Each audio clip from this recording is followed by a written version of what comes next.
ठरलो त्यावेळेस वेगळा आनंद वाटतो. ज्यावेळेस लॉकडाऊन झाला आणि लोक त्यावेळेस आमचे पुण्याला पुणा, चाकण, रांजणगाव, तळेगाव त्या भागातल्या MIDC आणि ते माझ्या रोडनी पायी जायचे लोक. त्यावेळेस 22 मार्चला काही लॉकडाऊन झाला. 23 मार्चला मी दुसऱ्या दिवशी अन्नछत्र चालू केलं.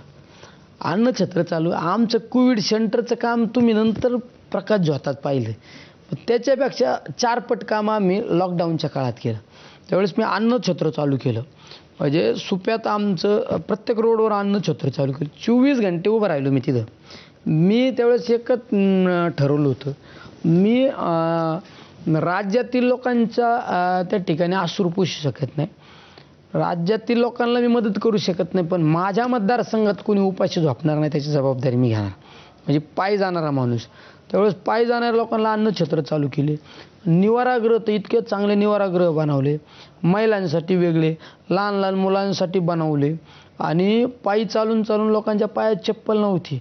चप्पल आम्हाला रोज 400-500 चप्पल लागायच्या, चप्पल जोड 400-500 साहेब. म्हणजे त्याच्यात मी ते माझं पुस्तक तुम्हाला मी अनुभवलेलं कोविड वाचा तुम्हाला लक्षात येईल. एक दिवस आम्ही 8-9 वाजता असे चप्पल वाटीत होतो, म्हणजे ज्यांच्या चप्पल तुटल्या.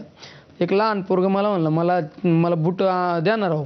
मी नगरहून त्या दिवशी रात्री बुटं आणले. म्हणजे आम्ही चप्पल वाटप असू, अन्नछत्र, नंतर त्या लोकांना दम चालत असताना एनर्जी कमी व्हायची ना, मग त्या मेडिकलमधून ते पावडर आणून बिस्लरी टाकून द्यायचो आम्ही. ते अन्नदान आम्ही चालवलं. मग नंतर काय करायचं आम्ही निवारागृहात आहे ना, समज नांदेडचे 25 लोक झाले, UPचे 50 लोक झाले. मग काय करायचो आम्ही, मग नांदेडचे 25 लोक झाले ना, मग एखाद्या पिकअपवाल्याला सांगायचो, तुला आम्ही डिझेलपुरते पैसे देतो, जरा मदत कर, गरीब हे लोक, प्रसंग आला आहे. मग त्यांना पिकअप करून द्यायचो. मग कोणी पोलीस लोक गाडी अडवायची, मग मी माझं पत्र द्यायचो. गाडी अडवलं कमीत कमी आमदाराचं पत्र दिलं, हानीत तर नसायचं ना, पत्र द्यायचो, डिझेलला पैसे द्यायचो आणि आम्ही सोडवायचो. UPचे लोक आहे ना 50 लोक झाले की एखादी बस करायचो आम्ही, एखाद्या स्कूल बसवाल्याला विनंती. त्यावेळेस सगळं बंद होतं.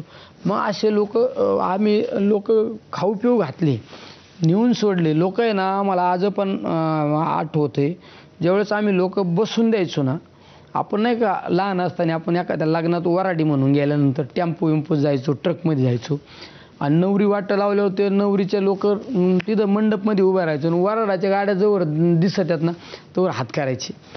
तशी लोक आम्हाला जाऊस तर लोक हात करायचे. म्हणजे इतकं वाईट काळ पाहिला भयान. मी काय असा माणूस आहे, मला लय कधी आनंद पण नाही होत आणि कधी लय दुःख पण होत नाही.